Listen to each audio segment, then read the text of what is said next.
여러분, 교재는 105페이지 피시면 되겠습니다. 네, 교재는 105페이지. 자, 다들 피셨으면 저희는 또 시작을 해보도록 할게요. 자, 105페이지 피시면 이제 무형자산이 등장이 됩니다. 그래서 6번째 챕터인 무형자산. 무형자산은요, 이론적인 문제도 출제를 하는데 거의 다 묶어서 하나로 출제하는 경향이 조금 있고요. 그리고 실기 문제의 빈도가 높냐라고 물어본다라면 유형자산, 무형자산 두 개가 모두 다 업무적으로, 영업적으로 쓰는 자산이 맞아요. 그런데도 불구하고 유형자산의 비중은 매우 높습니다. 시험 목적으로 봤을 때. 근데 무형자산은 비중이 좀 낮습니다. 근데 사실 요즘은 유형자산보다는 무형자산의 중요도가 더 높아지고 있는 실정이거든요. 왜냐하면 유형자산의 중요도가 높았던 시절은 제조가 주로 돈을 버는 행위를 했었을 때 그때는 유형이 큰 비중을 차지하고 있었던 게 맞아요. 근데 지금은 제조라는 관점도 있지만 우리가 서비스의 관점이라든지 아주 다양한 업이 생겼잖아요. 그러다 보니까 유형보다 무형에 대한 중요도가 회사 입장에서 매우 중요도가 올라가고 있는 실정이에요. 근데 시험은 그 포커스에 맞춰서 내고 있지는 못하는 것 같습니다. 자, 그럼 무형자산의 세목을 좀 볼게요. 자, 무형자산은 크게 4개의 구성으로 되어 있습니다. 그래서 무형자산이 어떤 자산인지를 의미하는 의의와 종류가 있고요. 그리고 무형자산도 취득 원가 얘기를 합니다. 근데 취득 원가가 어렵지 않습니다. 유형자산에 있었던 내용 그대로 가지고 와서요. 조금 다른 점만 가져가시면 되겠습니다. 그리고 무형자산도 사용하게 되면 우린 사용 시점부터 상각을 시작하겠죠. 그러면 그 상각과 관련돼서 나오는 용어 정리가 시험에서 제일 많이 내요. 지금 1번부터 4번까지 나와져 있는 부분에 시험의 빈도가 어디가 가장 높나요? 라고 물어본다라고 하면 우리는 요 3번에 해당되는 부분이 시험 빈도가 가장 높긴 합니다. 그래서 상각 얘기가 나오고요. 그리고 무형자산도 손상차손이 발생될 수 있습니다. 손상차손 회계처리는 앞에 유형자산에서도 말씀을 드렸지만 의미는 회계에서도 묻지만 우리 회계처리하는 분계라고 하는 부분은 세무급수부터 사실 실무로 출제가 되고 있는 실정입니다. 그래서 그렇게 가져가고요. 그러니까 지금 한번 배워서 세무로 그냥 다 끌고 가시면 되는 거예요. 제가 수업하는 중간에 세무 부분에만 단독으로 나오기 시작하는 부분만 따로 하는 거 빼고는요. 회계부터 세무까지 모든 급수에 다 나오는 거라고 보시면 되겠습니다. 자, 가지고 있었던 무형자산도 무엇 할 수 있다? 팔 수 있죠. 그래서 우리 자산은 항상 보면요. 얼마 주고 샀고 갖고 있는 과정 중에 해야 될 일, 그리고 팔았다라는 거로 대부분 이루어진다고 보시면 되겠습니다. 그러면 들어가 보시죠. 자, 무형자산은 유형자산하고 좀 다른 점이 등장합니다. 여러분, 유형과 무형 모두 다 업무적으로 쓰는 건 맞지만 유형은 뭐라고 얘기하냐면 우리 물리적인 실체가 있다 없다? 있다죠. 그래서 물리적인 실체가 있습니다. 자, 그런데 우리가 유형과 같이 쓰고 있는 무형자산에 가면 얘는 물리적인 실체가 있다 없다? 물리적인 실체가 없다라고 얘기를 합니다. 자, 이게 왜 중요해지냐면 그럼 물리적 실체가 있는 건 저희가 들고 가서 얼마짜리인지 알아보는 게 매우 쉬워요. 그리고 나 저거 사고 싶어라는 얘기도 편하고. 근데 물리적인 실체가 없는 건 눈에 안 보이는 거잖아요. 그러면 이 물리적 실체가 없는 부분에 대해서는 내가 회계 처리를 하려면 신뢰성 있게 금액을 산정할 수 있어야 된단 말이에요. 그러면 가치에 대한 평가를 어떻게 알아볼 거냐라는 부분에 문제가 생기지 않을까요? 자, 어떤 사람들은 자산을 비대하게 늘려서 지금 재무상태표를 조금 뚱뚱하게 만들고 싶어요. 그런 사람들은 실질적인 가치보다 더 크게 계상하고 싶을 거고요. 그렇지 않은 사람들은 가치를 작게 계상할 거고요. 또는 자산으로 들어오는 것과 자산으로 못 들어오는 게 있는데 그 구분을 명확하게 선긋기를 못하면 이게 이제 말도 안 되는데 넘나드는 현상들이 있겠죠.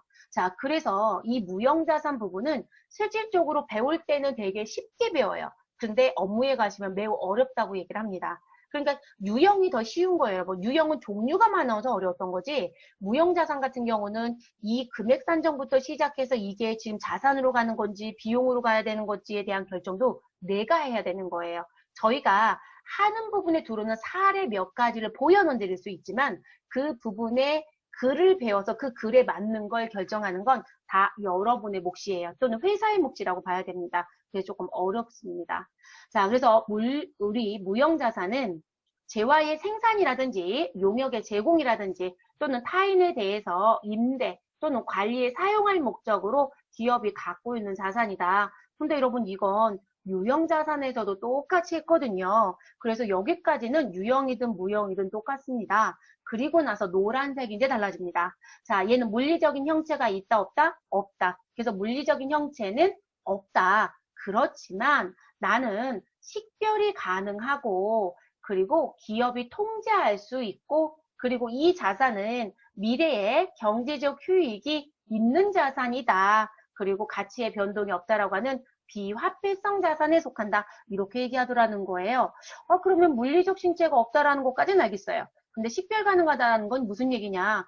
형체는 없지만 다른 거랑 분리해서 얘기할 수 있다. 그러면 여러분, 우리가 실질적으로 컴퓨터를 사용할 때요. 컴퓨터라고 불려지는 건 물리적인 형체가 있는 거죠. 그죠? 실체가 있어요. 그러니까 뭐가 되죠? 유형이구나. 이렇게 얘기하겠죠? 근데 컴퓨터의 전원을 켜고 컴퓨터가 잉 돌면서 우리는 윈도우 형태로 돌아오고 그 안에 있는 프로그램들이 돌아가는 거죠. 그럼 윈도우 프로그램이 제대로 설치가 되어 있지 않으면 우린 컴퓨터가 실제 부팅이 될까요? 그리고 내가 한글 문서 작성하고 싶다? 나는 회계 프로그램 사용하고 싶다? 그럼 여러분 그 프로그램이 있어야 가능한 거 아니에요? 근데 그 프로그램이라고 하는 용어는 있지만 그 프로그램이 컴퓨터처럼 이렇게 눈에 보여서 들고 다닐 수 있느냐 이 얘기예요. 그랬더니 또 무슨 외장 기기에 넣어서 갖고 그거는 보관하는 기기였던 거죠. 눈에 보인다고 할 수는 없겠죠, 여러분. 그렇지만 컴퓨터는 컴퓨터고 프로그램은 프로그램이라고 우리는 구분 지어서 얘기할 수 있다, 없다? 있다. 그게 식별 가능이에요. 그런 걸 식별 가능하다라고 표현합니다. 자, 통제 가능성은 기업이 제3자의 접근을 제한할 수 있는 걸 통제 가능성이라고 합니다. 이거는 내 거야, 네 게 아니잖아. 저작권의 문제. 그럼 여러분 저작권의 문제가 뭔 거예요? 지금 내 거, 네 거 찾는 거죠? 이해됐을까요? 예전에는 우리 아이들이 노래도 부르고 춤도 따라하고 그거 우리는 또 동영상을 찍고 그거 어딘가에 올리고 이런 거 했었어요, 여러분? 지금 그게 가능하나요? 불가능하나요? 불가능하죠, 여러분? 실질적으로 똑같은 노래를 부르고 똑같이 따라하는 부분들에 문제가 뭐가 되죠, 여러분? 우리 그 부분은 누구 거다라고 하는 저작권의 문제가 생기죠. 그리고 그걸 이익 창출을 하면 요즘에 이제 여러분 유튜브라고 하는 게 상당히 성행하고 있잖아요. 근데 그 유튜브에서 이제 문제가 된 게 뭐냐면 이 저작권을 주장할 수 있는 부분이 있으면 실제 그거를 썼던 사람이 불법인 줄 모르고도 쓸 수 있거든요. 저도 인터넷상에서 그림이나 이런 거 사파를 가지고 오지만 가져올 때마다 이게 무료로 배포한 건지 아닌지 꼭 확인하거든요. 무료 배포가 아니면 저작권의 문제가 될 수도 있으니까.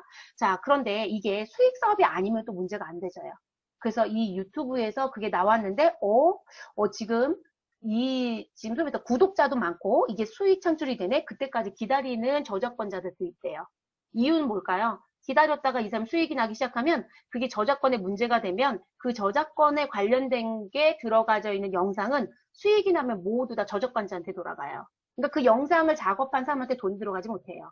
그러니까 그런 부분들이 우리가 배우는 무형자산하고 다 관계가 있는 거예요. 그래서 기업이 제3자의 접근을 제한할 수 있다는 걸 통제 가능하다라고 표현을 해요. 그래서 통제가 불가능한 건 무형자산에 못 들어와요, 여러분.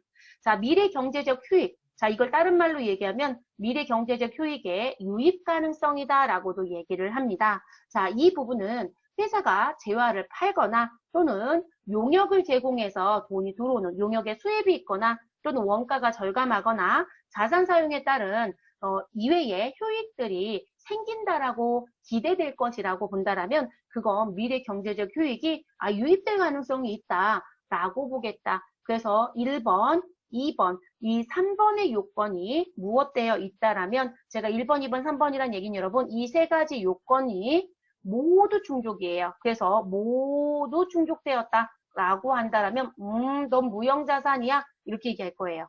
근데 이 무형자산 부분 중에 이 세 가지에 대한 부분 중에 벌써 남들이 형성해 놓은 걸 제가 돈 주고 살 땐 되게 쉬워요. 근데 내가 형성을 할 때가 이 판별이 어려운 거예요. 그래서 제가 배울 때는 쉽지만 실제 현실에 가서 부딪혀 보면 어렵다라고 느낀다라는 거예요. 그래서 그런 걸 얘기합니다. 그래서 식별 가능성, 통제 가능성, 미래 경제적 효익이라고 하는 또는 효익의 유입 가능성은 반드시 다 있어야 가능한 얘기가 된다라는 거. 자, 무형자산의 종류 중에 가장 대표인 게 영업권입니다. 여러분 영어권은 자, 일단 기업을 놓고 봤을 때요. 이 사람이 다른 기업보다 우수한 경영을 가지고 있다. 또는 좋은 이미지를 가지고 있다. 우리 브랜드 가치라고 하는 부분 만들 때 여러분 기업의 좋은 이미지 만들기 정말 많이 하죠. 브랜드 가치가 올라가면 여러분 실질적으로 회사의 가치는 올라갈까요? 안 올라갈까요?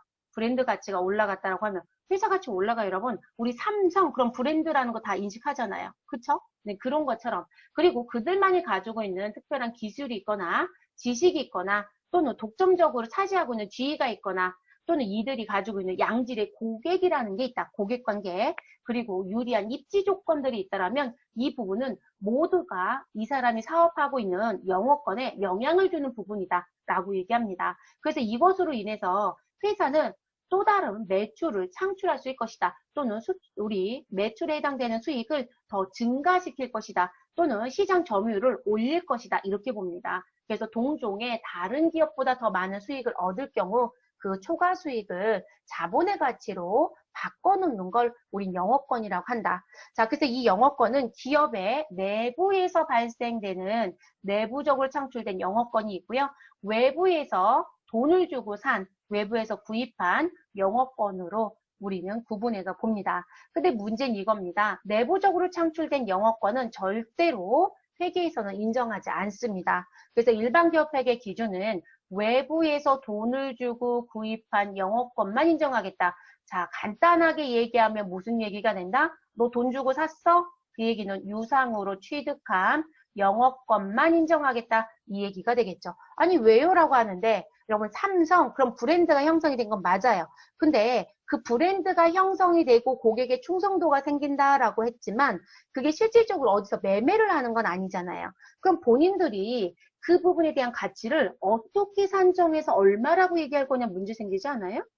그러니까 식별 가능해야 되고 통제 가능해야 되고 미래 경제적 효익에 유익 가능성이 있냐 이 세 가지를 모두 다 충족하라고 했어요. 자, 그러면 고객의 충성도가 높은 회사는 우리 미래 경제적 효익의 유익 가능성은 늘어날 수 있어요. 근데 고객이 남들은 100명밖에 없는데 내가 100만 명이 있다라고 했을 때 그 100만 명 한 명당 얼마라고 얘기할 수 있냐는 거예요. 그런 부분은 협상 테이블에 만나서 우리가 이런 부분을 가지고 있기 때문에 니네가 우리를 인수하면 니네가 이렇게 해서 매출 증진이 더 잘 될 것이다. 이렇게 얘기할 수는 있겠지만 그거를 우리가 금액 산정한다는 건 어렵습니다. 그래서 내부적으로 창출된 영어권은 실제 금액의 산정이 제일 문제가 돼요. 그래서 취득 원가를 얼마라고 얘기할 수 있느냐. 그건 너의 주장이지 라고 얘기합니다. 그리고 우리가 실질적으로 브랜드 가치를 올리려고 노력은 하지만 뭔가 하나의 실수가 일어나면 여러분 고객들이 모두 다 못해요. 떠나갈 수도 있고 또는 그 회사 물건 사지 맙시다라는 보이콧도 하고 뭐 그럴 수도 있잖아요, 여러분. 근데 그거를 기업이 나서서 다 통제하겠다? 아니 우리 공산주의 국가 아니에요, 여러분. 그 기업이 통제한다는 것도 불가능해요. 그리고 이게 여러 가지가 복합적으로 일어나서 발생되는 부분이기 때문에 이렇게 분리시켜서 식별 가능한다는 것도 사실상 어렵다라고 얘기를 합니다. 그래서 우리 내부적으로 창출한 부분은 인정하겠다, 안 하겠다? 하지 않겠다라고 얘기를 하는 거예요. 그래서 나오는 부분입니다. 그래서 여러분 누구만 기억하시라고요? 우리 유상으로 취득한 거, 외부에서 구입한 것만 인정한다라는 거 기억해 주셔야 합니다. 자, 그리고 이 영어권에 대한 부분은요. 어떻게 회계 처리가 구성이 되냐면 실제 본인들이 인수합병하는 과정 중에 대가로 지급한 금액이 있을 겁니다. 그럼 한 예를 들어서 무슨 얘기가 되시는 거냐면 자, 한 예로 제가 A라는 회사를 인수한다고 할게요. A 인수. 자, A를 인수할게요. 그럼 A가 가지고 있는 뭐가 있을 것이다? 자산이 있을 거예요. 그래서 자산은 현재 1000입니다. 자, 그리고 A가 가지고 있는 부채가 있을 겁니다. 자, 부채는 현재 700입니다. 자, 그리고 A가 가지고 있었던 우리 자본이 있겠죠. 자, 이 자본이라고 하는 건 다른 말로 얘기하면 여러분 순 공정가치가 될 건데요. 일단 이 순 공정가치는 따로 쓸게요, 여러분. 자본. 그럼 여러분 우리 자본은 자산에서 부채를 빼면 자본이 나오죠? 그럼 자본은 자연스럽게 얼마? 300. 이게 이 회사를 인수합병하게 되면 그 회사의 모든 자산 부채를 가지고 오는 거예요. 그리고 주주가 있으면 그 주주도 같이 인수가 되는 부분이라고 보시면 돼요. 그럼 재무상태표에 이 정보들이 있었겠죠, 여러분? 그리고 나서 이 회사를 인수하니까 저는 무엇해요? 대가를 지급해야 되겠죠. 그래서 대가를 지급을 할 겁니다. 대가를. 그래서 넌 대가 얼마 줬는데? 라고 물어봤더니 이렇게 얘기합니다. 아, 그 회사 보니까 이런 부분들 형성이 됐던데? 그럼 이런 부분들이 뭘까요? 자, 충성도가 올라가고 있고 브랜드도 어느 정도 형성이 되어 있고 이들이 갖고 있는 고유의 기술이 있다라고 하면 이 회사를 300 주고 사진 않는다는 거죠. 더 많은 돈을 주고 살 거란 얘기예요. 그래서 대가를 저는 500을 지급하기로 했습니다. 그러면 지금 현재 이 500을 지급했다라는 얘기는 실질적으로 여러분 그 회사의 가치보다 더 높게 평가가 된 거예요. 그만큼 뭔가에 갖고 있는 얘기가 있겠죠. 그런데 우리 가끔은요, 500이 아니라 실제 자본의 금액이 300인데도 불구하고 우리는 200밖에 안 주기도 해요. 그러면 이 회사는 실제 헐값에 팔렸다는 얘기를 많이 하거든요. 그럼 결론적으로 뭐냐면, 아, 이 회사가 지금 자금난만 일시적으로 문제가 있었던 회사가 아니라 실제 우리가 이런 게 필요해서 인수는 하지만 그걸 니네한테 그렇게 높게 평가해줄 이유가 없어. 우리 200밖에 못 주니까 넘길 거면 넘기고 말 거면 말아. 이렇게 얘기할 수도 있어요.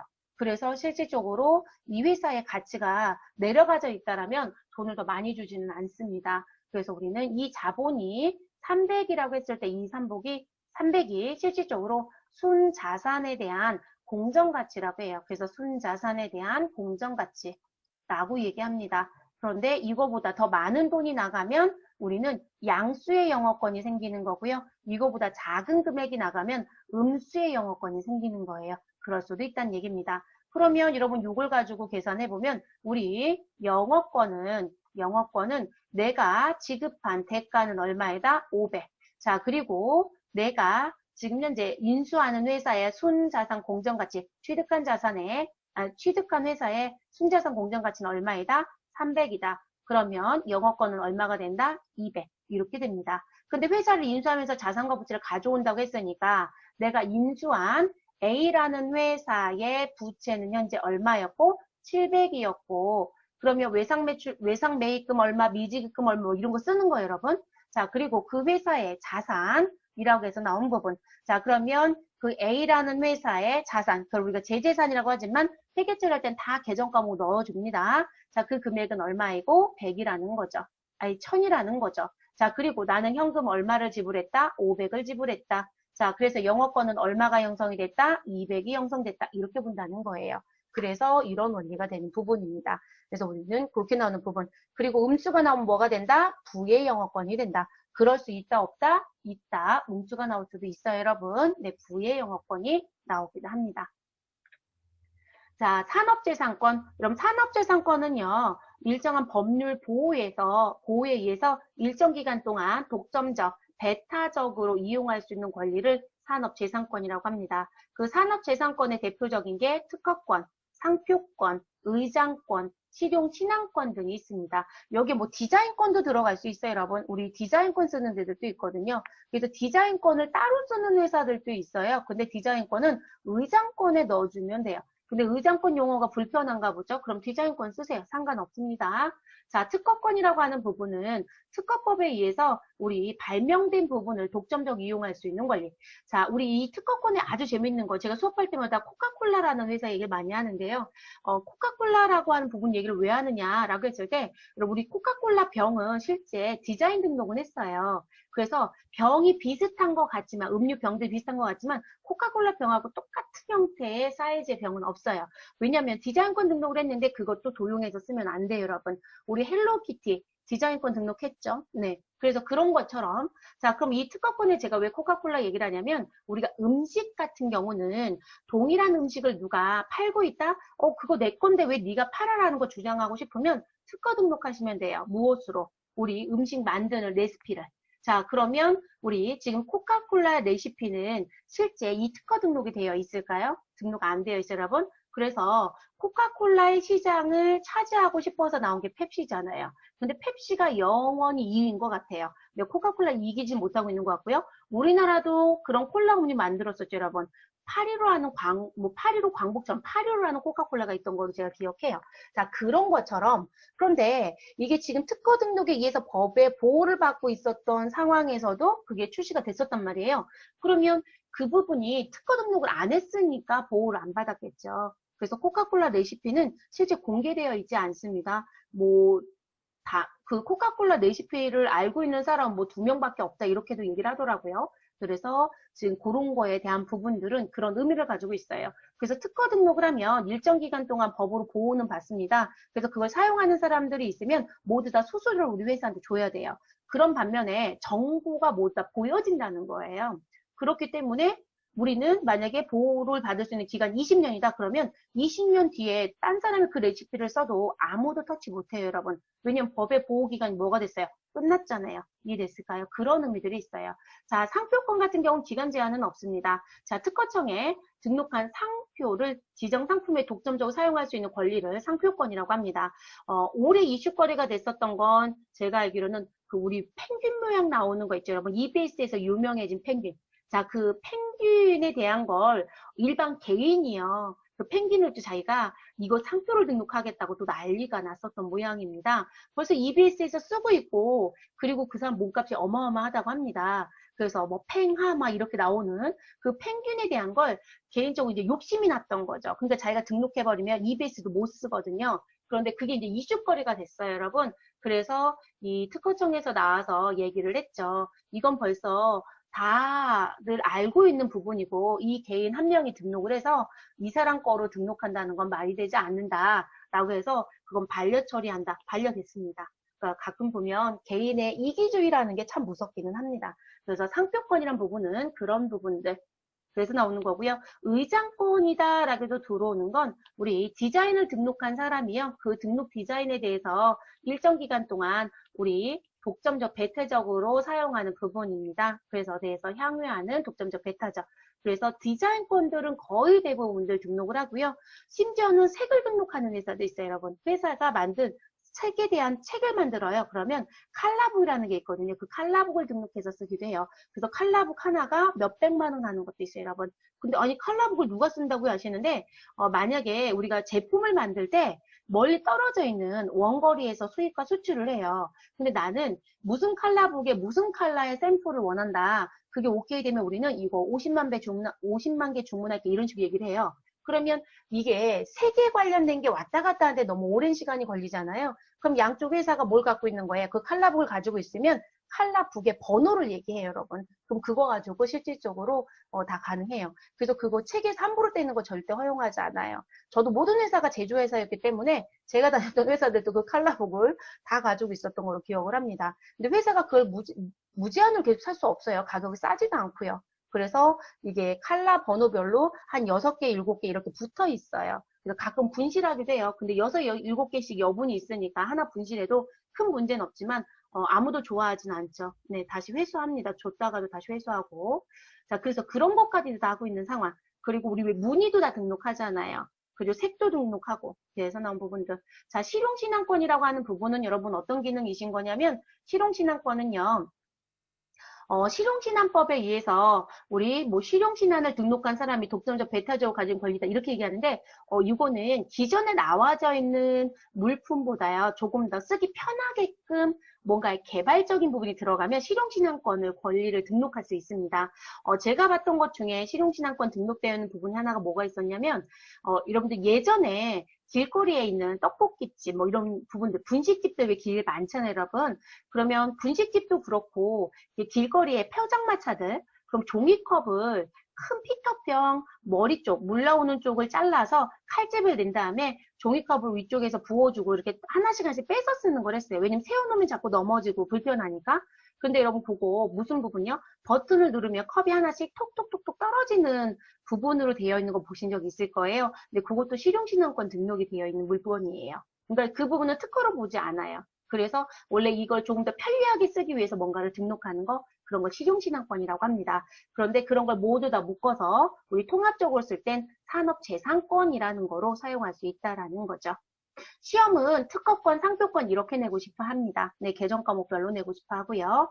자, 그 다음 개발비가 있습니다. 개발비. 여러분, B자가 붙어 있지만 얘는 무슨 자산이다? 무형자산이다. 그래서 무형자산이고요. 자, 그리고 이 개발비는 내부적으로 창출된 대표적인 무형자산입니다.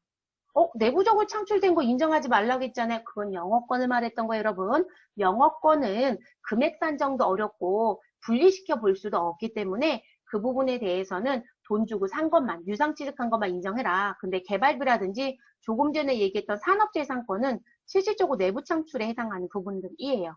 자, 그래서 개발비라고 하는 무형자산은 이런 의미입니다. 내가 새로운 제품이나 기술을 개발하거나 개량을 하기 위해서 지출한 금액이 있다라면 그걸 우리는 개발비라고 불러주겠다. 그리고 이 부분은 누구도 같이 들어올 수 있다. 소프트웨어 개발하는 부분도 같이 들어올 수 있다. 그런데 여러분 이건 조금 구분하셔야 돼요. 내가 소프트웨어를 개발하고 있다라고 했을 때 개발비로 들어갈 수 있는데요. 상용화되어 있는 소프트웨어를 구입하는 경우가 있어요. 그러면 여러분 지금 나는 전산세무회계와 관련된 프로그램을 쓰는 회사에 입사했다. 그럼 세무사랑 툴을 구입했겠죠.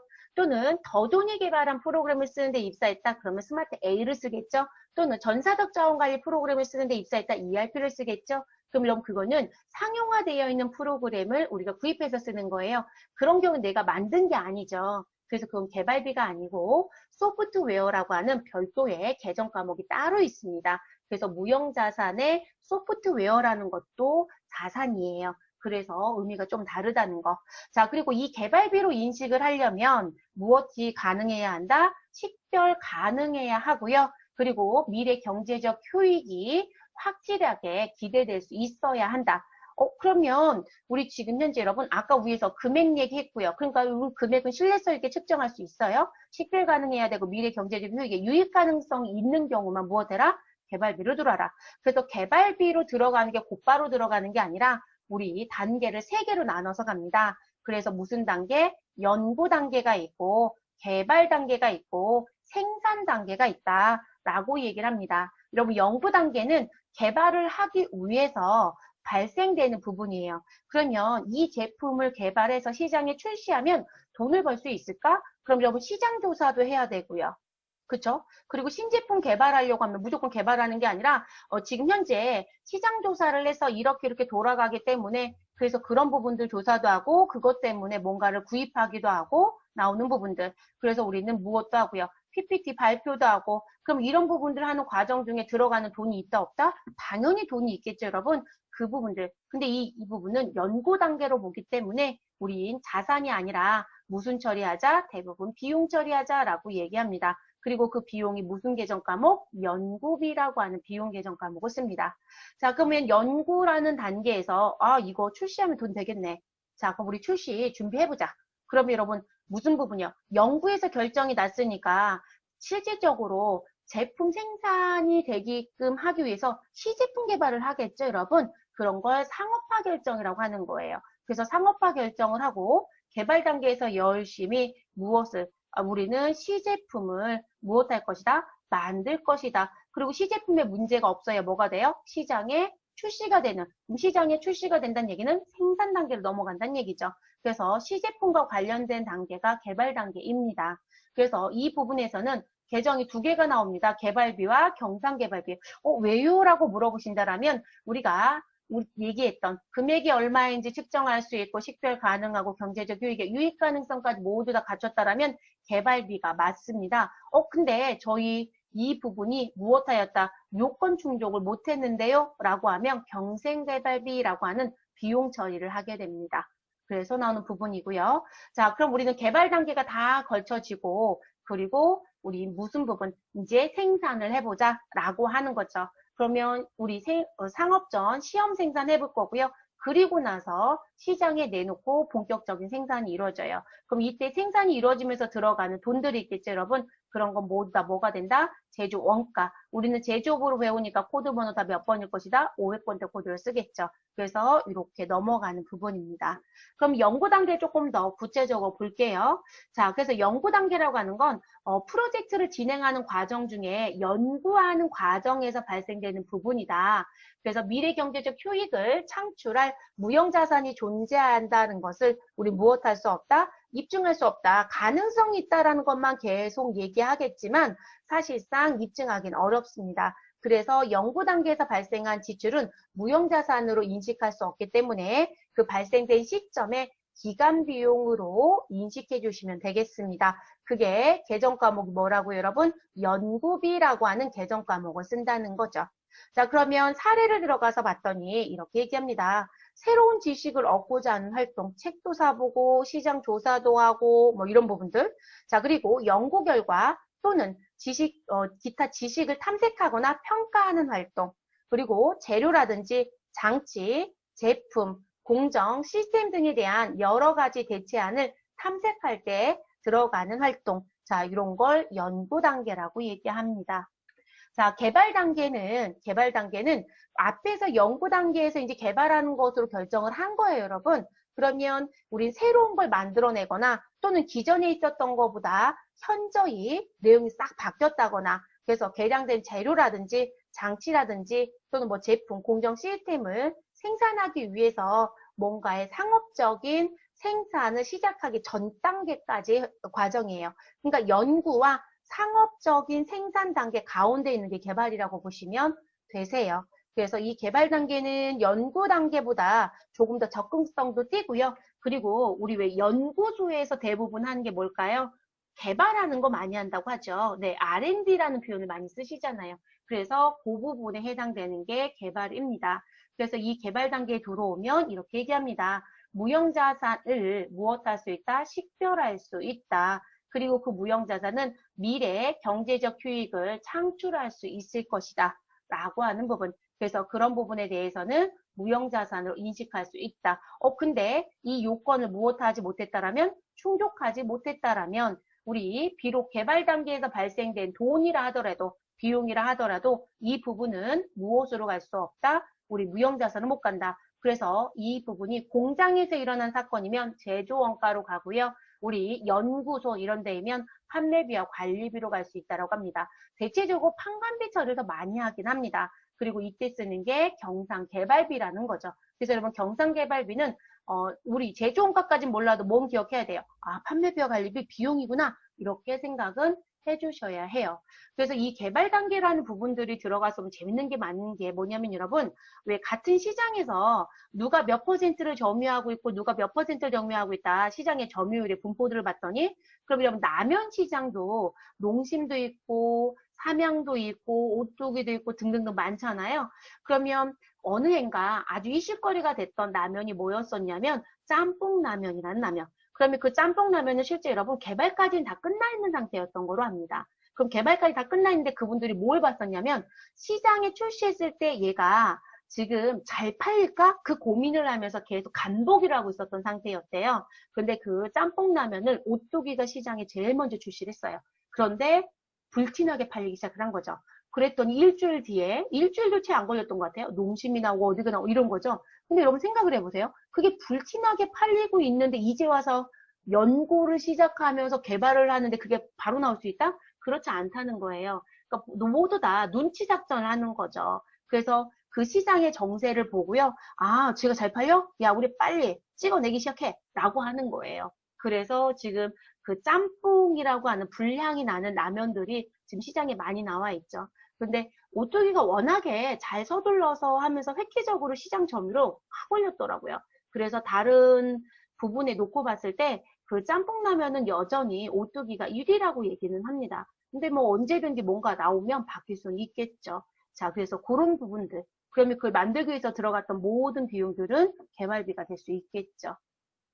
자, 개발 단계 사례로 좀 들어가서 보시면 이렇게 얘기를 합니다.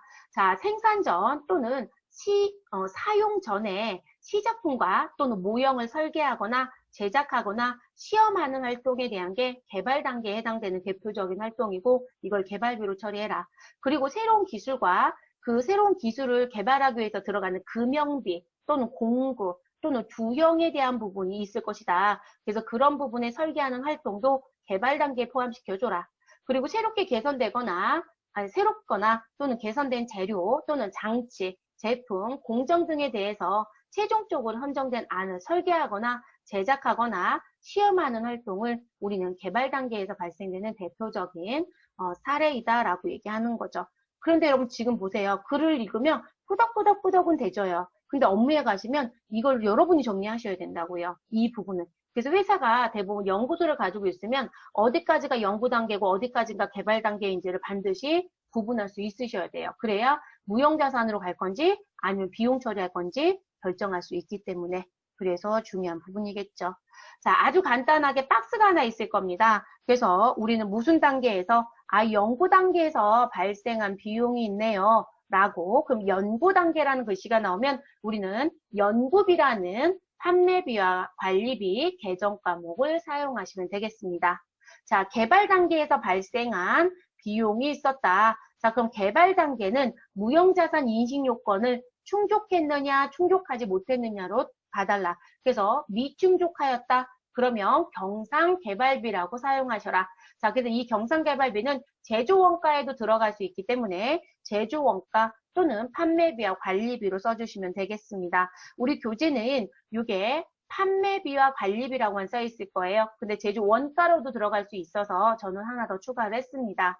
그리고 여러분 실무에 가시면 더 재밌는 일이 생깁니다. 자, 연구와 경상개발비잖아요. 이 두 개를 묶어서 뭐라고 더 많이 쓰시냐면 경상, 앞에다 경상자를 빠뜨렸어요. 경상, 연구, 개발비라고 묶어 쓰는 회사가 생각보다 많아요, 여러분.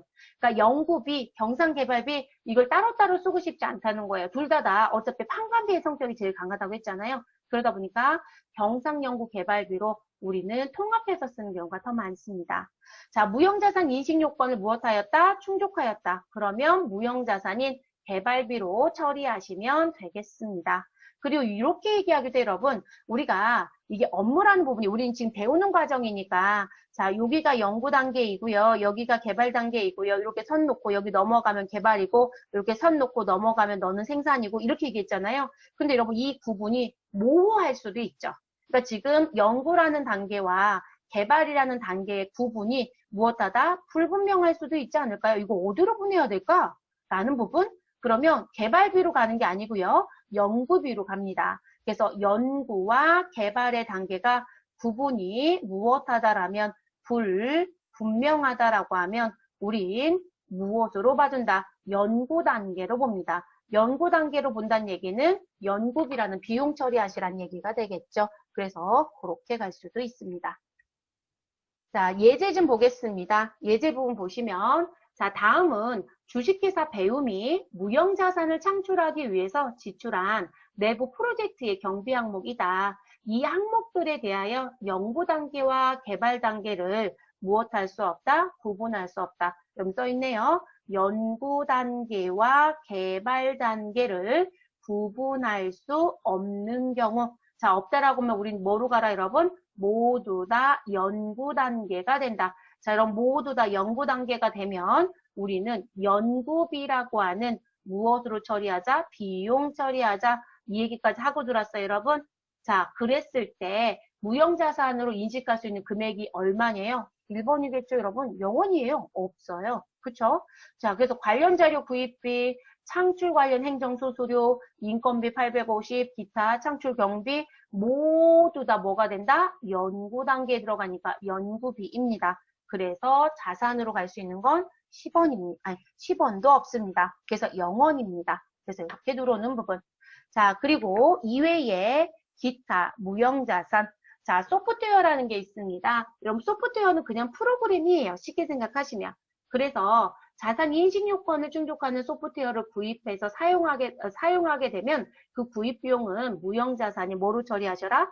이 소프트웨어로 처리하셔라. 제가 아까 세무사랑 투, 더 좋은 스마트 A, ERP 뭐 이런 얘기 했죠, 여러분. 근데 그런 게 소프트웨어는 계정 과목 씁니다. 그런데 회사에서 내부적으로 소프트웨어를 개발했다라고 하면 그 소프트웨어 개발에 소요된 금액이 있을 겁니다. 자, 그래서 그 원가가 자산인식 조건을 충족했다라면 그 경우는 개발비로 갑니다. 자, 제가 종사했던 회사 중에 한 곳은 ERP를 자체 구축을 했습니다. 그럼 그 ERP 자체 구축했던 부분은 개발비로 잡아놨었다는 얘기겠죠. 네, 그렇게도 들어갈 수 있다라는 거. 자, 라이센스라고 해서 들어오는 부분. 자, 라이선스라고 해서 들어오는 이 부분은요, 국가나 허가권자들로부터 인허가 과정을 거쳐서 우리 확보한 사업 허가권에 대한 부분을 얘기하고요. 그래서 방송 사업권이라든지 통신사업권에 대한 게 가장 대표적인 부분입니다. 그리고 이 라이선스는 일종의 프랜차이즈라고도 할 수 있어요. 프랜차이즈.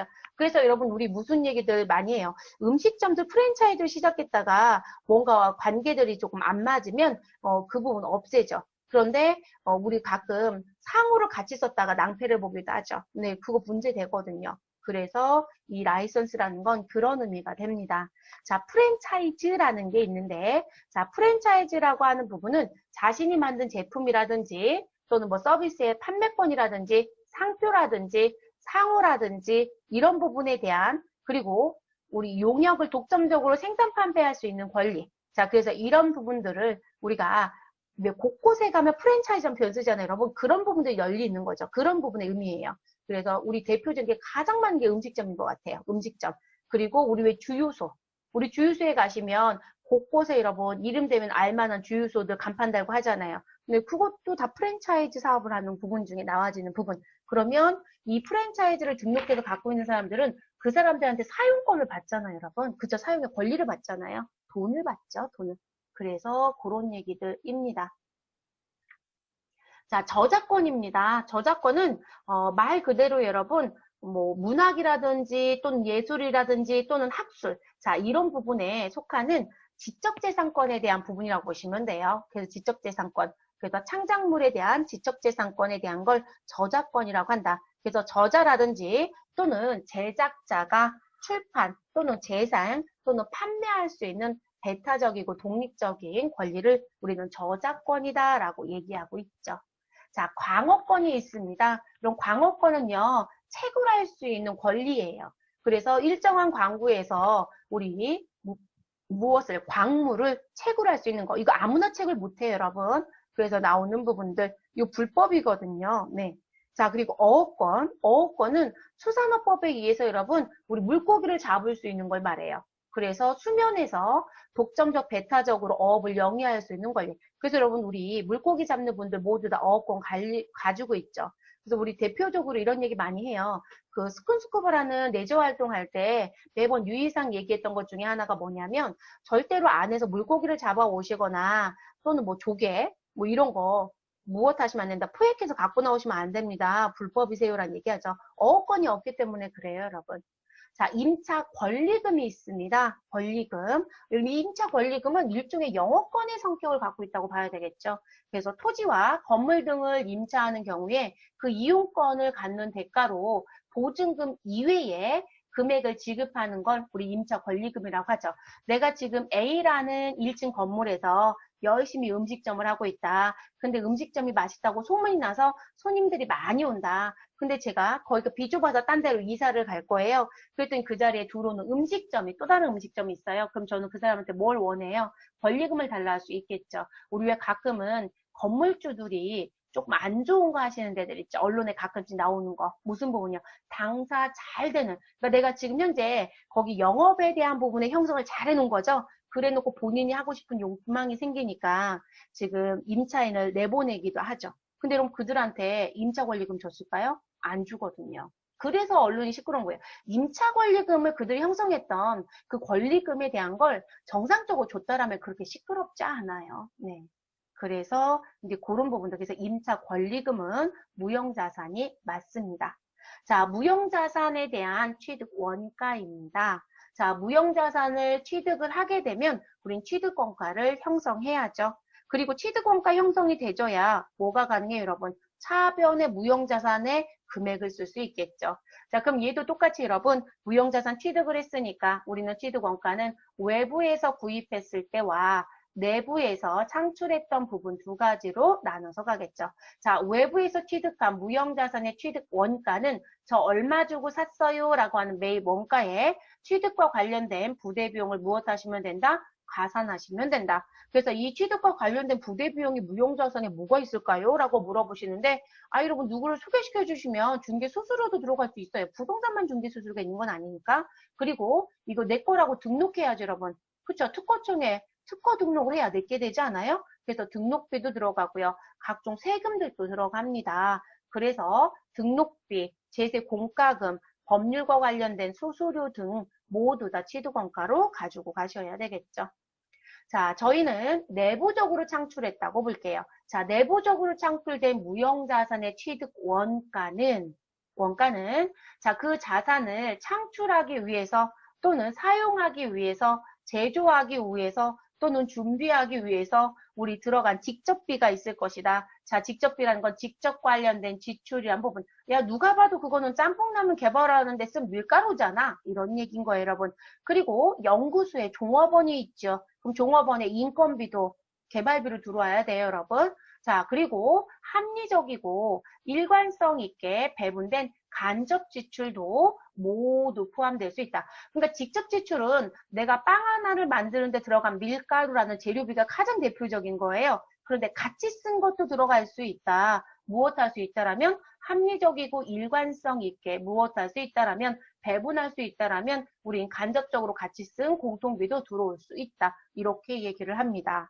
자, 사례를 들어가서 봤더니 이렇게 표현하네요. 자, 무형자산 창출에 직접 종사한 인원에 대한 급여라든지 상여라든지 퇴직금 등에 해당되는 인건비. 그래서 여러분 이 개발비라는 게 있는 회사들은요. 대부분 어떤 식의 회계처를 많이 하시냐면 이게 결산대에 가서 검토를 다시 하세요. 대부분들이. 기중에는 그냥 차변에 뭐라고 쓸 것이다. 나 차변에는 인건비 쓸게. 그래서 급여라고 써놔요. 연구소 직원을. 급여라고 써놓고요.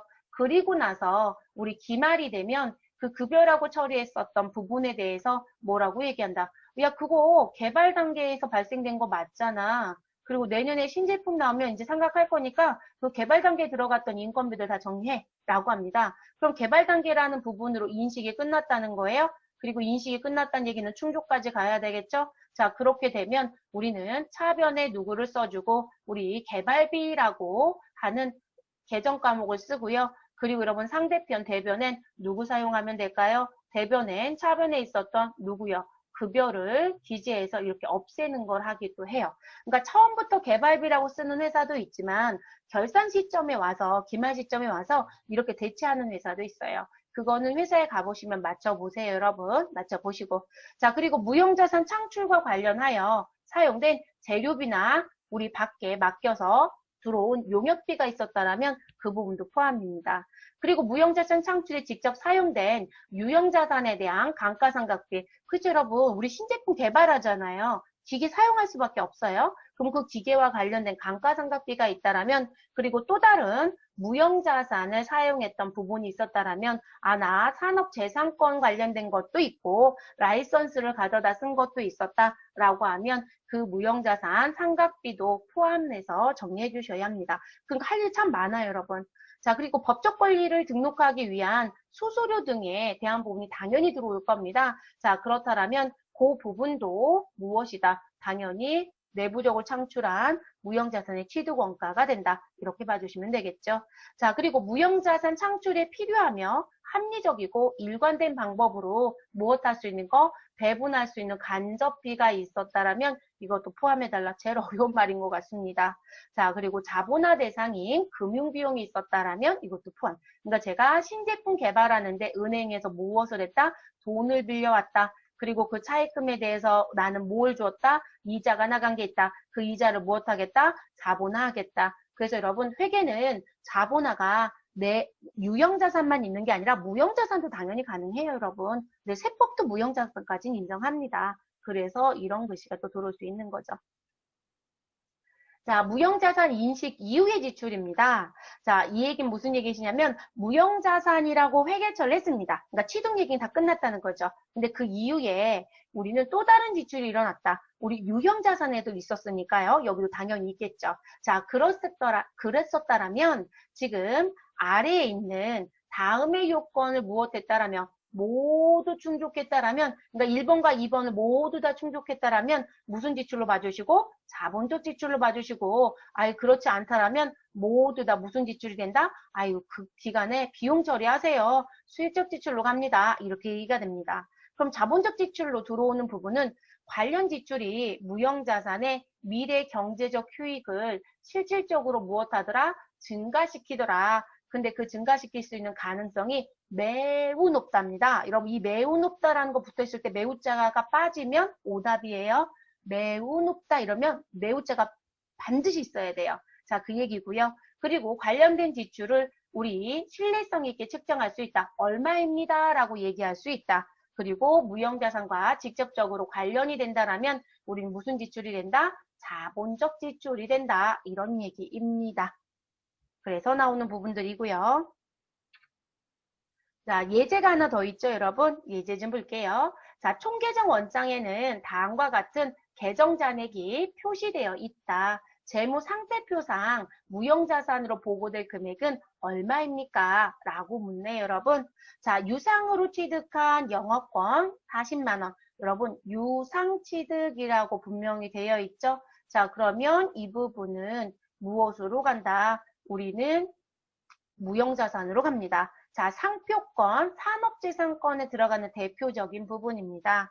자, 개발비 15만 원이 있습니다. 근데 연구와 개발 단계를 무엇할 수 없다? 구분할 수 없다라고 되어 있네요, 여러분. 그러면 이 구분할 수 없으면 우린 개발 단계이다, 연구 단계이다, 연구 단계가 된다. 연구 단계이면 비용이다, 자산이다, 비용이다. 이렇게 얘기했습니다. 그러면 우리는 40만 원과 60만 원 더해서 얼마만? 100만 원만 무형자산으로 정리시켜 주시면 되겠습니다. 그래서 이렇게 정리가 되는 거죠.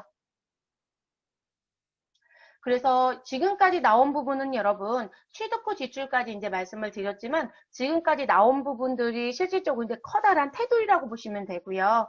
그리고 이제 교재 109페이지 중반부부터 나와져 있는 뭐를 좀 보시자. 이제 무형자산의 상각, 이거 시험에서 제일 많이 나온다고 했죠. 네, 그 부분을 또 들어가서 보도록 할게요. 무형자산의 상각과 손상차손인데요. 이 부분은 워낙에 시험에 많이 나오는 부분이에요. 아까도 말씀을 드렸지만 그래서 꼭 숙지를 하고 가셔야 되는 부분입니다. 사지선답 문제를 낼 때 무형자산 전체 내용을 물어보는 부분에 이 내용을 빼고 내진 않습니다. 뭐 하나를 가져가든 두 개를 가져가든 전체를 다 가져가든 간에 자, 무형자산의 상각을 하고자 한다라면 이것도 똑같아요, 여러분. 우리가 자산을 취득을 하였다. 그럼 유형이나 무형은 내가 사업에 사용을 하겠다는 관점이잖아요.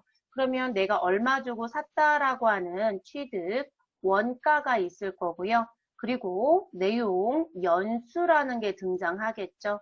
그러면 내용 연수에 걸쳐서 우리 사용함에 따라 가치는 무엇 될 것이다? 이 감소될 것이다. 근데 앞에서 정액은 이런 형태로 감소가 되고요. 정률은 이런 형태로 감소가 되고요. 뭐 이런 식의, 이거 올라가진 않겠지만 이런 식의 표현들을 썼었잖아요. 근데 어찌됐든 우리가 감가상각비라는 걸 놓고 봤을 땐 우리 해마다 가치가 무엇 될 것이다? 감소될 것이다. 자, 그게 무형자산에서도 나오겠죠. 그걸 무형자산 상각이라고 합니다.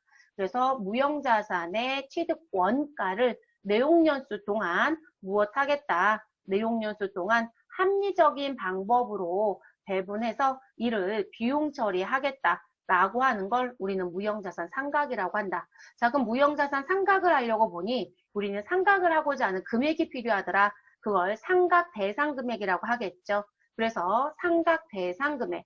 자, 그럼 상각 대상 금액은 무형자산의 취득 원가에서 잔존 가치를 차감한 금액을 우리는 뭐라고 부르자? 상각 대상 금액이라고 했습니다. 그렇죠? 그래서 무형자산 취득 원가에서 우리는 잔존 가치를 빼서 상각 대상 금액이 나오죠. 자, 이 상각 대상 금액을 가지고 상각을 시작을 합니다. 그럼 복습 한번 해볼게요. 우리 유형자산의 정액법으로 상각하겠다라고 했을 때 우리 상각 대상 금액은 취득 원가에서 누구를 빼주시면 되는 거였죠, 여러분? 취득 원가에서 누구를 빼라? 잔존 가치를 빼라. 정률법은 취득 원가에서 누구를 빼라? 감가상각 누계액을 빼라. 이렇게 얘기했었죠, 여러분. 그래서 그 뺀 금액을 말합니다. 자, 그래서 그걸 말하는 거고요. 자, 그러면 무형자산 같은 경우는 아주 특이점이 하나가 있습니다.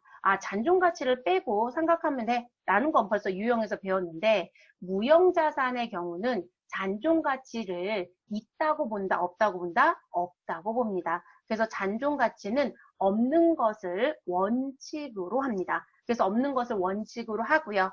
다만 우리 없는 것이 원칙이에요, 여러분. 원칙자 붙은 건 항상 원칙을 세트로 가져갑니다.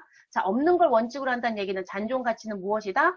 0이에요 라는 얘기하고 똑같은 거예요. 자, 원칙으로 합니다. 그런데 다만 부의 영업권 같은 경우는 원칙적으로 0이다라는 표현을 쓸 수 없다는 거예요. 그럼 부의 영업권은 뭐였었냐면 내가 대가로 지급한 건 500인데 내가 가지고 오는 자산의 금액은 우리 자산의 금액은 얼마, 부채의 금액은 얼마, 그래서 순자산의 공정가치인 자본은 현재 700이었다. 근데 그럼 내가 돈을 더 적게 준 거네요. 그럼 마이너스 200. 그럼 그 회사에 대한 가치 부분에 대한 게 우리가 협상 태블에서 봤을 때 낮게 평가가 됐다는 얘기겠죠. 그러면 이 부분은 양수가 아니라 음수니까 우리는 그냥 영업권이 아니라 부의 영업권입니다 라고 얘기하거든요. 자, 이 경우는 잔존 가치를 0으로 한다라는 것 자체를 할 수가 없어요. 그래서 이 부의 영업권은 빼고 간다. 그래서 원칙자를 쓰는 겁니다.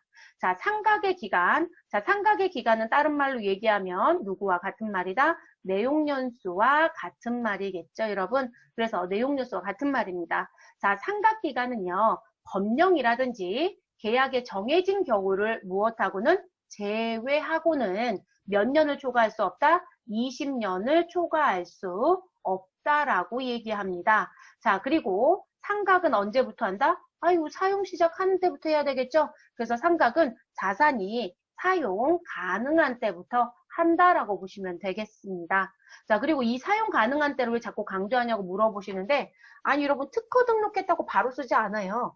개발비라고 계상했다 그래서 바로 신제품이 나오지 않아요. 몇 년에 걸쳐서 개발비가 차곡차곡 쌓이기만 할 수도 있어요. 그렇기 때문에 내가 개발비로 쌓아놨던 돈에 대해서 실제 신제품이 공장에서 생산이 이루어져서 시장에 출시가 되면 그때부터 상각이 되는 거예요. 그렇기 때문에 사용 가능한 때란 표현을 쓰는 겁니다. 그래서 나오는 거고요. 그리고 상각기간에 대한 내용연수 얘기할 때 꼭 조심할 건 여러분, 우리 제외하고는 20년이에요. 그렇기 때문에 20년이 우선이 아니라 법령이나 계약에 정해진 경우가 우선인 거예요. 그래서 우리 법인세법에 들어가서 봤더니 댐 사용권이 40년이다, 50년이다, 뭐 이렇게 되어 있더라는 거예요. 광어권 20년이 넘는데요. 이러기도 하거든요. 그러면 그 부분은 법에서 정해진 거를 먼저 보겠다는 얘기겠죠. 또는 우리 무슨 법은 계약에 의해서 움직이는 걸 먼저 보겠다는 거죠. 그래서 그 경우를 빼고 20년을 초과할 수 없다라는 부분입니다. 그래서 실질적으로 법령에 20년보다 더 긴 시간이 명기되어 있다 한다면 법이 우선이기 때문에 법을 따라갈 수밖에는 없어요. 네, 그래서 무조건 20년이 아니라는 거. 자, 상각의 방법은 합리적인 방법으로 하래요. 자, 그럼 이 합리적인 방법으로 하라라는 얘기에 포함되어 있는 건 우리 무슨 부분에서 배운 방법, 여러분 우리 유형자산 상각 방법 배웠나요? 안 배웠나요? 유형자산의 감가상각에 대한 상각 방법 배웠죠, 여러분? 자, 그럼 그 상각 방법을 사용해도 된다, 안 된다?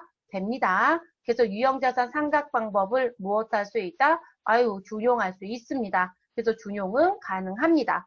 그래서 합리적인 방법으로 하되 영업권과 합리적인 방법을 정할 수 없다라고 하면 뭐가 합리적인 방법인지 모르겠어요 라고 한다면 무조건 우리는 무슨 법으로 생각한다? 정액법으로 생각을 합니다. 그래서 영업권과 합리적인 상각 방법을 정할 수 없을 때는 정액법을 쓴다. 저 시험 문제 낼 때 여러분 정액법을 자꾸 정률로 바꿔내는 출제자가 많아요. 정액법으로 사용을 합니다. 회계처리입니다. 자, 우리 무형자산 상각을 했으니까 이제 회계처리 해야죠, 여러분. 자, 회계처리는 우리 이 회계처리라고 하는 부분은 재무상태표에 공시한다라는 얘기하고도 같은 말로 봐주시면 되겠습니다. 자, 그래서 이 회계처리 방법은 직접법과 간접법이 있다라고 얘기를 합니다. 자, 그럼 여러분 직접법이라고 하는 부분은 우리 대변에 무형자산을 무엇하겠다? 기재해서 끝내겠다. 우리 개발비 생각한 거예요. 그러면 이 자리에 개발비라고 나는 글씨를 쓰겠다. 우린 특허권 생각한 거예요. 그러면 특허권이라고 쓰겠다. 자, 이게 직접법입니다. 간접법은요. 상각 누계액을 쓰는 거. 그럼 우린 간접법 벌써 봤어요, 여러분. 어디에서요? 우리 유형자산 생각할 때요. 감가상각 누계액 이렇게 썼잖아요. 그게 간접법이거든요. 그래서 무형자산 상각비에 대한 회계처리 방법 또는 공시는 직접법과 간접법 모두 사용이 가능합니다. 모두 허용하겠다. 그런데 직접법이라고 해서 차변의 무형자산 상각비라고 하는 개정 과목을 쓰고 대변에 무형자산을 쓰게 되면 얼마 주고 샀는지를 우리 재무상태표로는 파악이 되지 않더라. 그래서 얼마 주고 샀다라는 취득 원가와 무형자산에 대한 상각 누계액을 우리 무엇해달라? 주석으로 꼭 써달라. 그래서 주석으로 공시해야 된다는 조항이 있습니다. 그러니까 직접법, 간접법 모두 다 허용은 하지만 직접법으로 사용했을 땐 취득원가와 무형자산 상각 누계액을 주석 공시해달라라는 게 특징.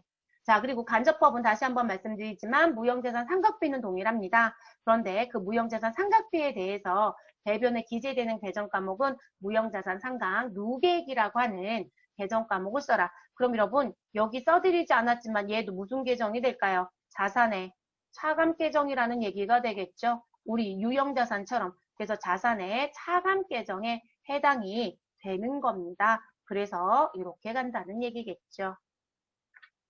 자, 무형자산 상각비에 대한 처리입니다. 자, 무형자산 상각비는요. 무형자산 상각비는 공장에서 발생된 거예요. 제조원가. 그렇지 아니하다 판매비와 관리비 이렇게 얘기합니다. 그래서 다른 자산의 제조와 관련되어 있다라고 하면 제조 원가로 가야 합니다. 그렇지 아니한 이외의 경우는 이외의 상각비는 모두 다 판매비와 관리비로 가면 됩니다라고 얘기를 하고 있습니다. 자, 그럼 이제 우리한테 중요한 건 그거예요. 가져갈 부분이 뭐냐면, 자, 프로그램에 들어가서 분계를 해야 되잖아요. 여러분, 상각비에 대한 분계. 근데 프로그램이 들어가면 간접법으로 하세요, 직접법으로 하세요 얘기가 없어요. 그래서 우리가 보통적으로 쓰는 방식이 다 탑재되어 있고 세팅이 되어 있는데요. 우리가 쓰고 있는 상용 프로그램, 자, K랩이라고 하면 K랩 프로그램, 우리 더존이다라고 하면 더존, 자, 모두 다 같습니다. 그래서 상용화되어 있는 프로그램에 들어가시면 유형자산에 대한 상각은 무슨 법으로 하고요? 간접법. 자, 간접법으로 한다라고 했으니까 여러분, 우리 유형자산에 대해서는 차변에 감가, 상각비라고 회계 처리를 하고, 우리 대변엔 누구라고 회계 처리할 것이다? 감가상각, 누계액이라고 하는 회계 처리를 할 것이다. 이게 간접법이죠. 자, 이렇게 되어 있고요. 무형자산에 대한 상각 방법은 직접법으로 회계 처리를 합니다. 그럼 직접법으로 회계 처리하라고 했으니까 차변에 뭐라고 쓰시고요. 무형자산 상각비라고 쓰겠죠. 그래서 무형자산 상각비라고 써주시면 되시고요. 자, 그리고 상대 계정 대변엔 누구 써주시면 되신다? 우리 개발비 생각했어요. 그러면 개발비. 우리 산업재산권 생각했어요. 그러면 산업재산권 이해되셨어요, 여러분? 자, 이렇게 세팅이 되어 있습니다. 그래서 우리 특별한 얘기가 없으면 모두 다 이 형태로 진행이 된다라고 알아두시면 되겠습니다.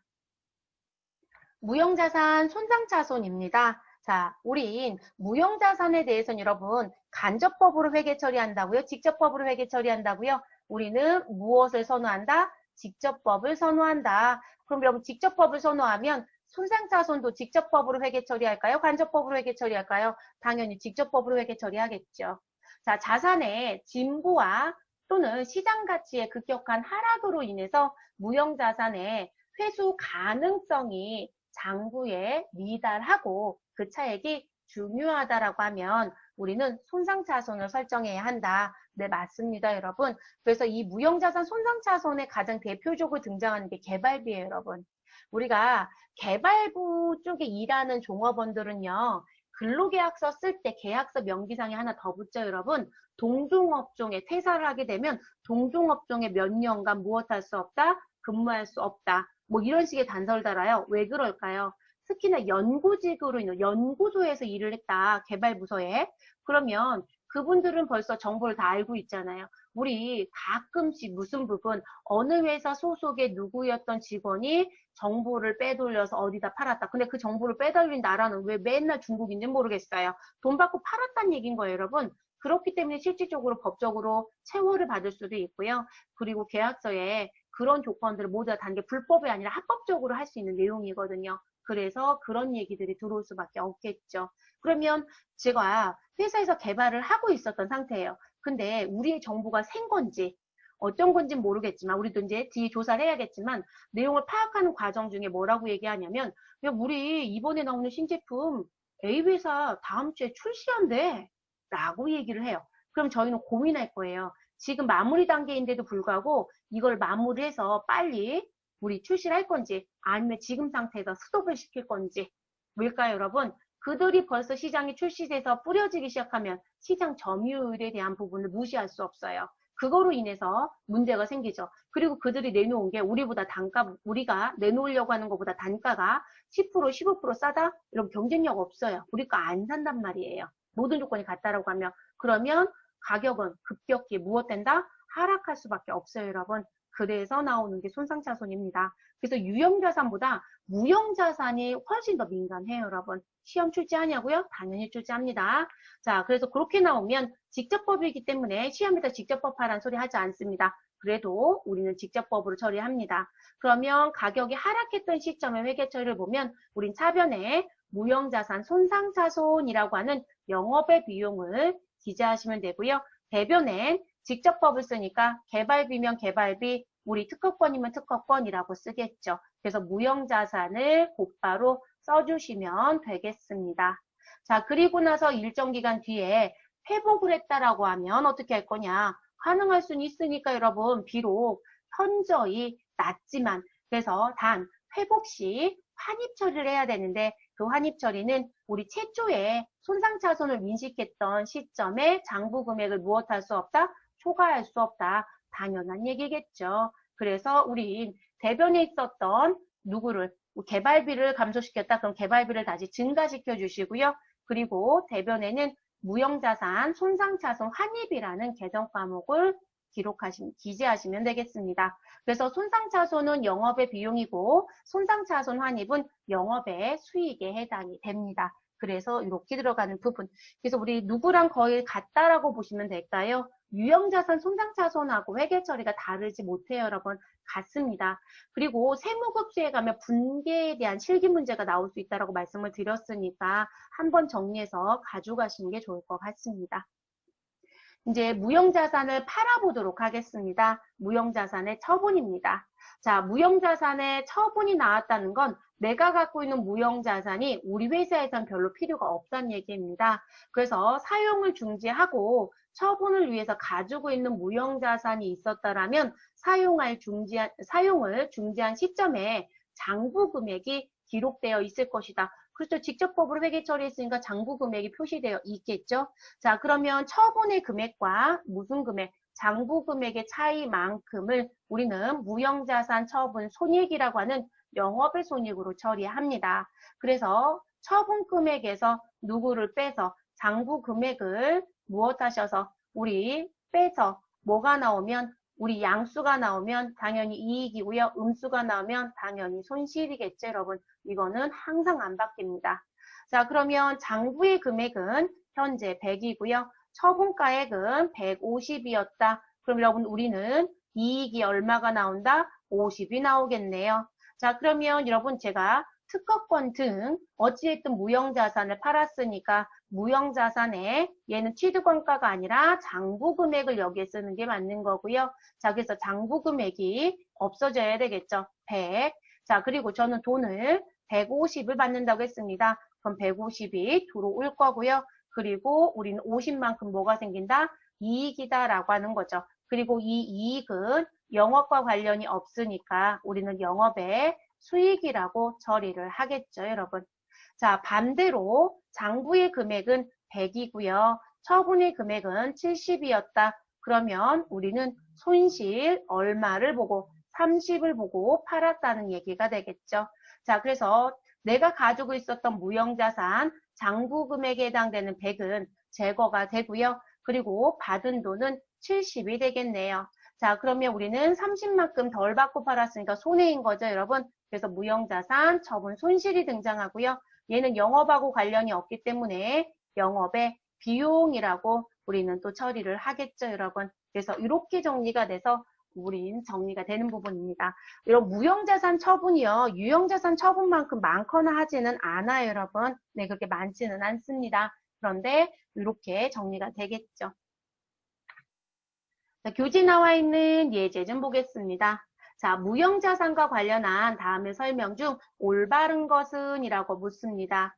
자, 무형자산은 진부화되거나 시장 가치가 급격히 하락해도 손장차손을 인식할 수 없다? 여러분 조금 전에 손장차손을 무엇하라고 배우고 들어오셨어요? 손장차손을 인식할 수 있다라고 얘기했죠, 여러분? 그쵸? 네, 있다라고 얘기했습니다. 자, 그래서 틀린 답이고요. 무형자산은 5년 이내의 기간 내에 정액법으로 생각해야 된다. 자, 우리 상각의 방법은 무조건 정액법이 아니라 합리적인 방법으로 결정해라. 그래서 합리적인 방법으로 상각을 해야 되고요. 그런데 우리 합리적인 방법을 우리 무엇할 수 없다라면, 결정할 수 없다라면, 그리고 영업권에 대해서는 무엇할 수 있다? 이들에 대해서는 정액법으로 상각할 수 있다. 라고 얘기했습니다. 그리고 무형자산은 5년 이내에 상각하라고 하지 않았습니다, 여러분. 무슨 부분? 우리는 법령이라든지 또 하나 뭐가 있었죠, 여러분? 계약. 자, 그래서 법령이나 계약에 명기된 경우를 무엇하고 제외하고는 몇 년을 초과할 수는 없다? 20년을 초과할 수는 없다. 이렇게 얘기했지. 우리 5년에 무조건 해야 된다는 규정을 얘기한 적은 없습니다. 그럼 2번도 잘못된 표현이네요. 자, 내부적으로 창출한 영업권은 여기 내부적 창출입니다. 원가를 신뢰성 있게 측정할 수 없을 뿐만 아니라 기업이 통제하고 있는 식별 가능한 자원도 아니기 때문에 자산으로 인식하지 않는데요. 맞는 얘기네요, 여러분. 답은 3번이 되겠네요.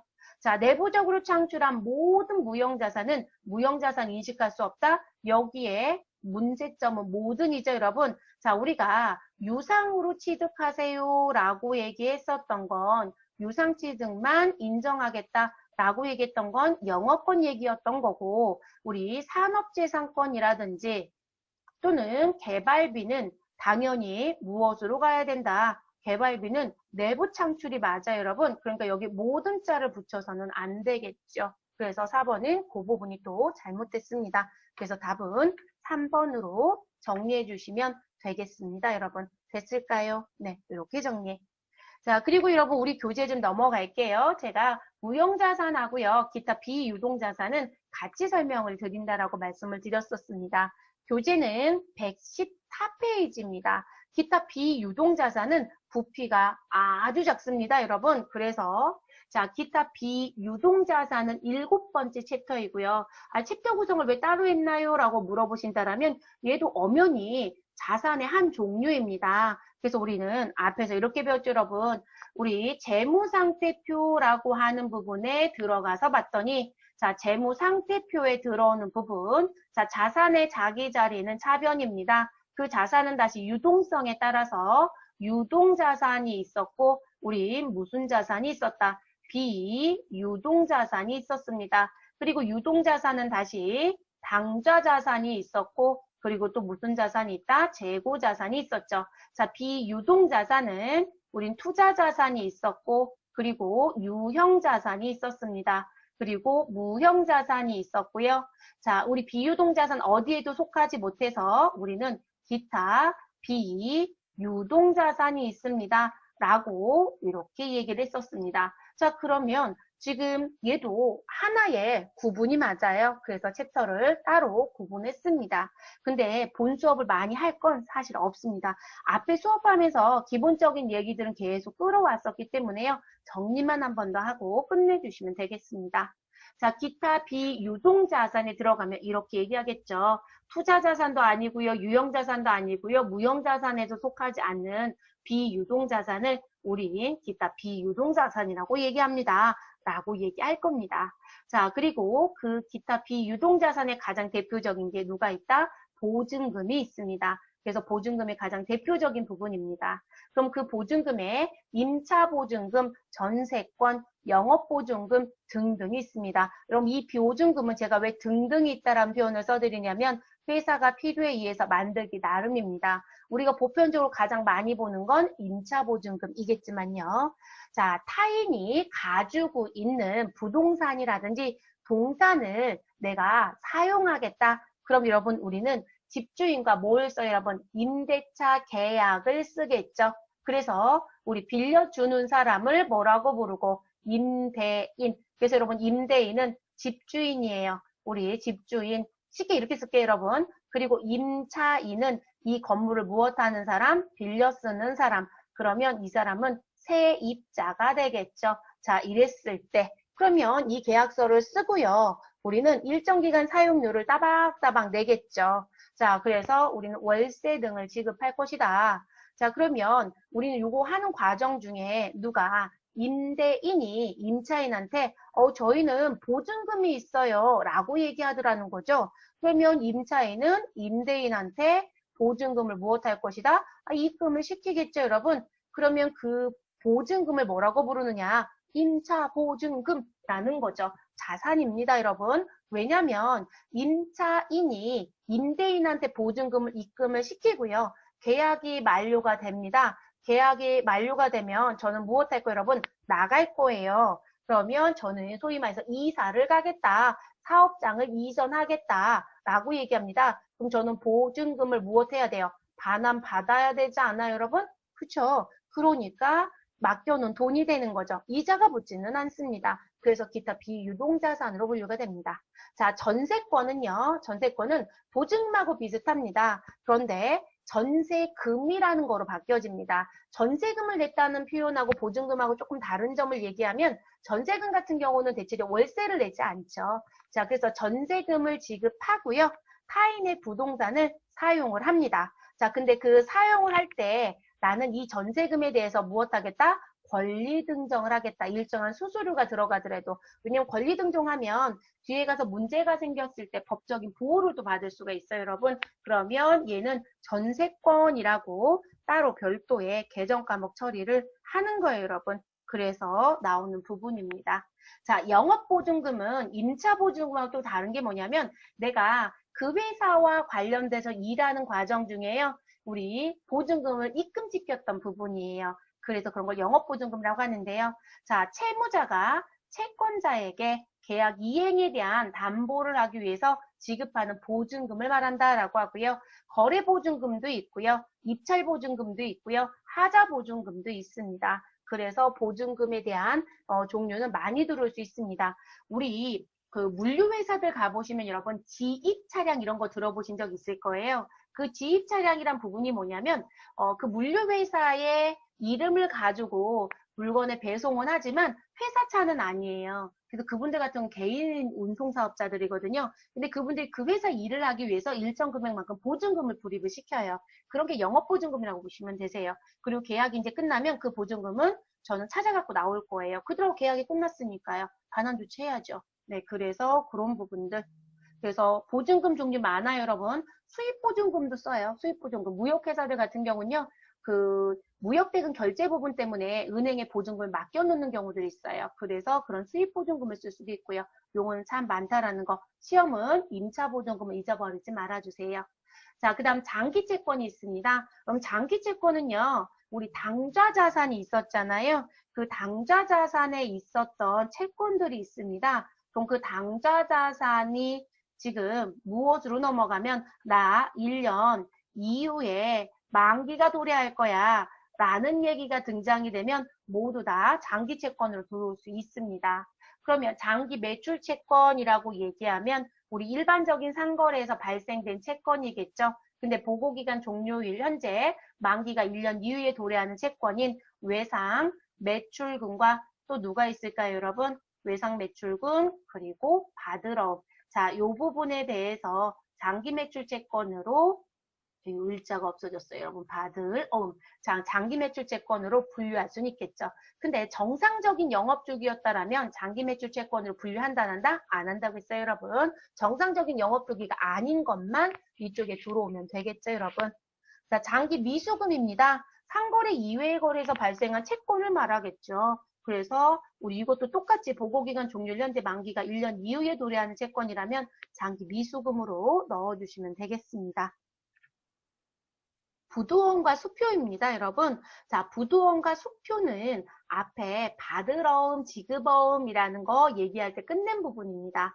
저희가 대금에 대한 부분에 대해서 무엇을 받았다? 우리는 어음을 받았다 또는 수표를 받았다 라고 얘기합니다. 그래서 약속어음이라든지 수표를 받았습니다. 그런데 지급 기일에 지급 장소에 나는 어음에 대금을 달라고 제시를 하겠죠. 자, 그래서 어음대금을 청구합니다. 그러면 어음대금 청구하는 걸 뭐라고 한다겠죠, 여러분? 우리 돈 주는 것 좀 해주세요라는 걸 추심. 그래서 추심할 때 우리가 그 사람한테 위임하는 거니까 우린 추심, 위임, 배서한다라고 얘기했습니다. 그래서 추심, 위임 배서에 의해서 청구를 했습니다. 그런데 어음을 발행해서 저한테 준 사람이 무엇하였다? 나 어음의 대금을 못 주겠다고 지급을 무엇하였다라면 거절하였다라면 우린 그걸 뭐라고 얘기한다? 부도라고 얘기한다. 어음이면 어음의 부도이고요. 수표이면 수표의 부도이겠죠. 그걸 우리는 어음과 수표를 묶어서 부도어음과 수표라고 얘기한 것 뿐입니다. 자, 그래서 이 어음이 부도가 나면 또는 수표가 부도가 나면 부도어음과 수표로 회계 처리해 주시면 되고요. 그리고 대손금 요건이 충족되는지 그 충족이 된다라면 대손 충당금과 상계 처리해라. 충당금이 무엇하면 부족하면 우린 대손 상각비로도 처리할 수 있겠죠. 그래서 그거 한 번 더 기재해드린 부분입니다. 자, 전신전화 과외권은 현재 갖고 있는 회사는 있는데요. 새로이 발생되는 건 없습니다. 왜냐하면 이 전신전화 과외권은 여러분 예전에 한국통신이라고 해서 KT라고 있죠, 여러분. 이게 전화와 관련돼서 가지고 있는 회사잖아요. 근데 이 회사에 제가 전화를 하나 놓고 싶어요. 그러면 저 전화를 놓겠다고 개설을 하면 여기서 보증금을 걸으라고 얘기를 했었어요, 여러분. 일정 부분만큼.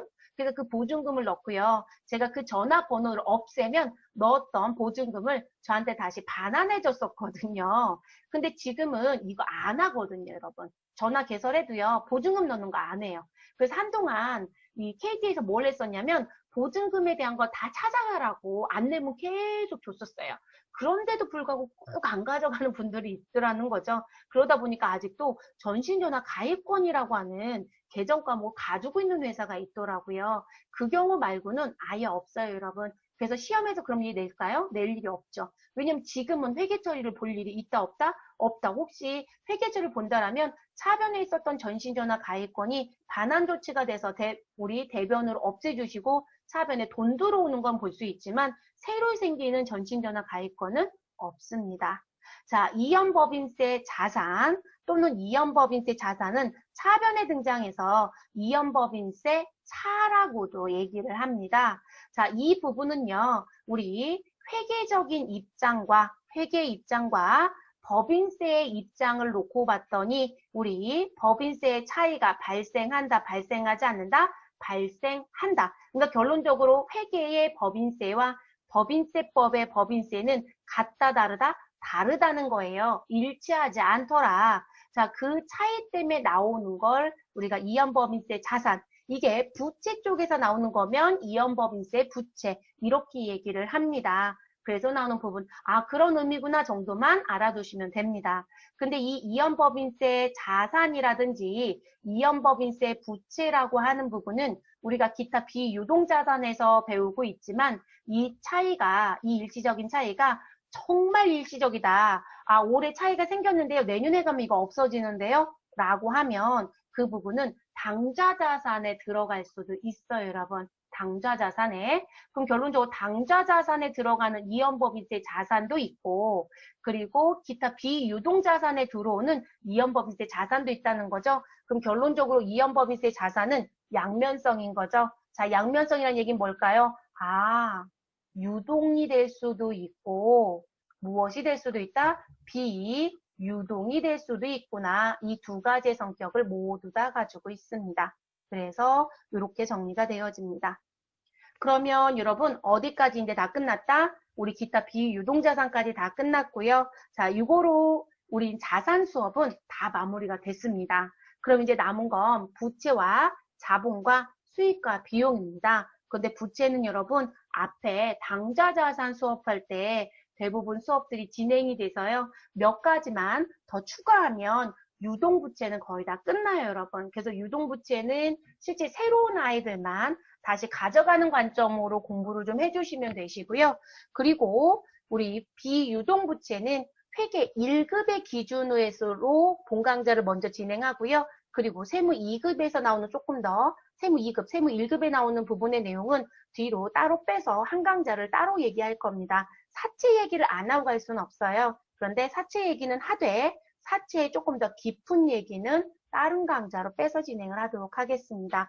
그렇게 되면 여러분 부채는 자산 수업보다 훨씬 빨리 끝나요. 그래서 부채 수업은 크게 오래 걸리지 않습니다. 그래서 모든 수업의 가장 긴 수업은 자산이에요. 근데 그 긴 수업인 자산이 끝났습니다. 그럼 재무회계의 3분의 2 정도는 끝났다고 보시면 되겠습니다.